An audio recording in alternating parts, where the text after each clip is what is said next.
Hey, hey. First of all, let's do some Mother's Day shout outs. Happy Mother's Day to all you mothers and grandmothers and aunts and friends out there. I want to shout out to my mom, Barb, and my mother in law, Ann, and my grandma, Mary, and my sisters, and my best friends, and my best friend's mama, Chris. She's like a mama too to me. So, I know all of you awesome mamas out there, and I hope you have a great day, even though we're home. I hope your family still does something special for you. So, hi, Liz. All right, so today I'm going to talk about a YA book, and for those adults that say YA is not for me, I urge you to reconsider because I really like YA. I read a lot of YA because of my role as the Rosie Chair for the Rosie Elliott Rosewater Book Award, which is a high school book award for the state of Indiana. I read a lot of YA because of that. However, I really enjoy it. One of the reasons I like it a lot is because it doesn't really take too long to get into the book. You kind of get into it quick, and there are sometimes shorter books, which makes it a lot quicker. And I like to read books in a day, so I really love YA because I can whip through one really fast. But they're a lot more tame too sometimes, so like if you have adults that don't want a lot of romance, maybe they can try a YA.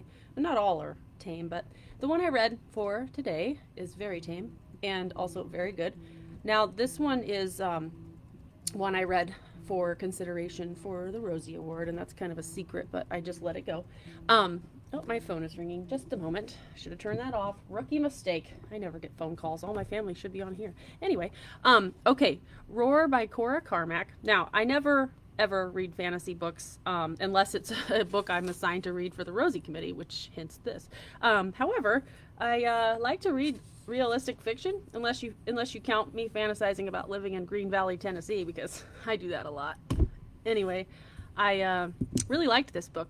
So, Roar is set in a world where storms are the things that can ruin cities, and certain people are stormlings, which means that they can harness the storms. They literally like reach into the storm and pull out the storm's heart, and then they have these storm hearts that they can like use whenever they want to like start up a storm to, get their enemies or whatever. So it sounds kind of strange.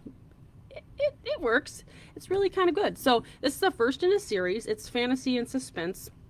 There's romance, but it's very, very tame.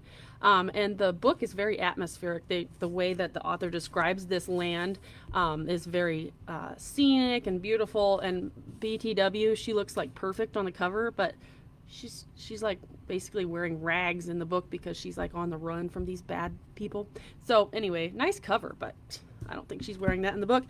Anyway, okay, so this is about Princess Aurora. She goes by Aurora, and then later she goes by Roar, hence the title. Princess Aurora may appear to be the princess who has it all. She's groomed to be the perfect queen, and she's betrothed. Don't you love that word? She's betrothed to Prince Cassius of the Lock Kingdom. Okay, so the Lock Kingdom and the Paven Kingdom are going to join forces, and by marrying their prince and princess, they're going to be very strong. Okay, so that's the plan.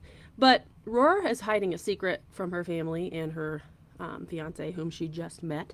The fact that she doesn't have magic like her ancestors do. She doesn't have the ability to be a stormling and harness the storm's energy and use them. So she's kept that hidden from everyone, basically, except her mother and her best friend. So Cassius is this prince that she's supposed to marry, and at first she's like, well, he's not too bad. I mean, he's good looking. He's a little like harsh and kind of rude at first, but he kind of softens up a little bit, and she's like, okay, I'll go with it. This will be all right. And so he's pretty charming after a little bit, but soon she finds out that it's all a lie, and he overhears that he's using her as a means to take over and become the king and kind of leave her and her kingdom in the dust. So his family's got all these plans to take over.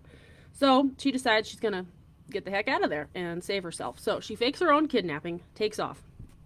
And then she runs into this ragtag band of storm hunters. Now the storm hunters are unlike the stormlings. The storm hunters have taught themselves how to harness the magic of the storms. They weren't born with any like special powers. They basically have trained, and they're like these, for lack of a better word, badass storm hunters, okay? So Aurora realized that maybe she can be like this band of storm hunters, and if they can teach her how they do it, maybe she can do it, and then she can go back to the kingdom, and no one will ever have to know that she didn't have this magic, because she's very embarrassed about that, right? What she didn't anticipate was falling in love with this handsome leader of the storm chasers, hunters. And his name is Locke because he's from the Locke Kingdom, which, if you remember, that's the kingdom that's trying to take over hers.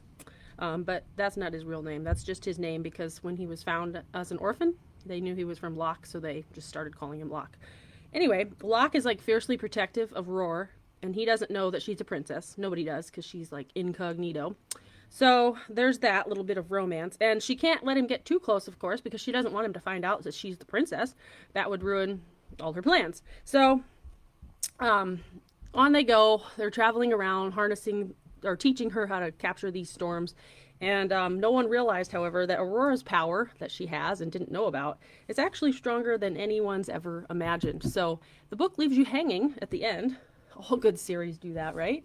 So there's 2 more in the series, and I definitely was left hanging, and I don't have the 2nd and 3rd book, but I have to figure out how to get them now, because it was really good.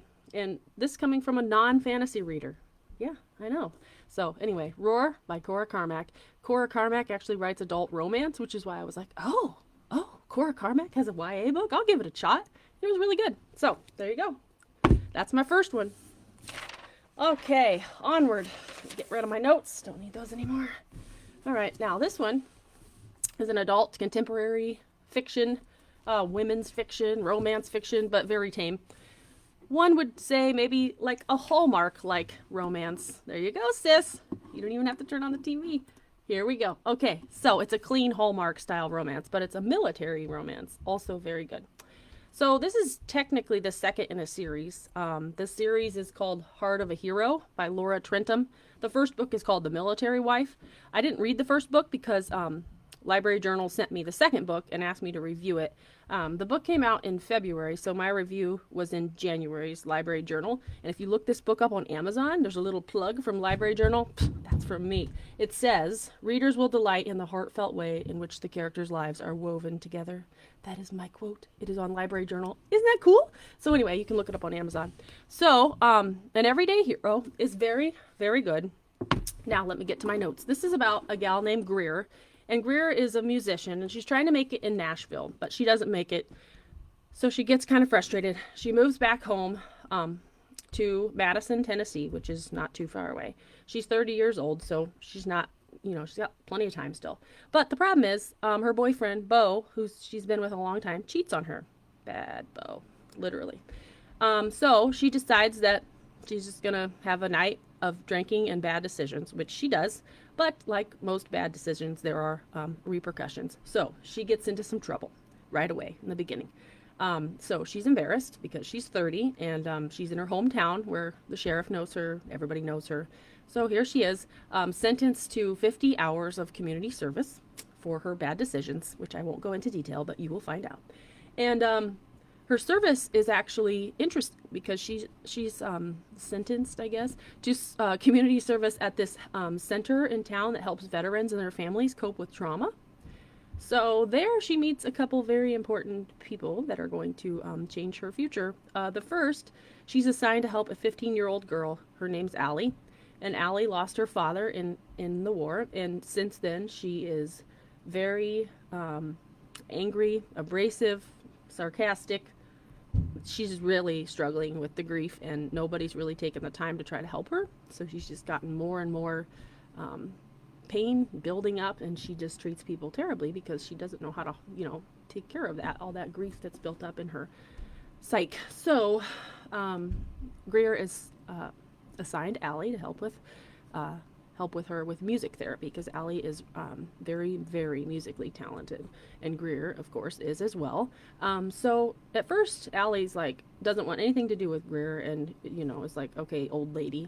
She's 30, but Allie's 15, so she's definitely an old lady. She's like, this old lady knows nothing. I'm not gonna do anything. I'm not even gonna talk to her. So their first couple sessions, she just kind of ignores her, which is a little awkward. But Greer is not a quitter, so she keeps trying. And also at the center, she meets the town golden boy, former town golden boy, Emmett Lawson, who was also in combat, and he lost one of his legs. So he has a prosthetic leg, and he is just very angry, and he's struggling too from the war.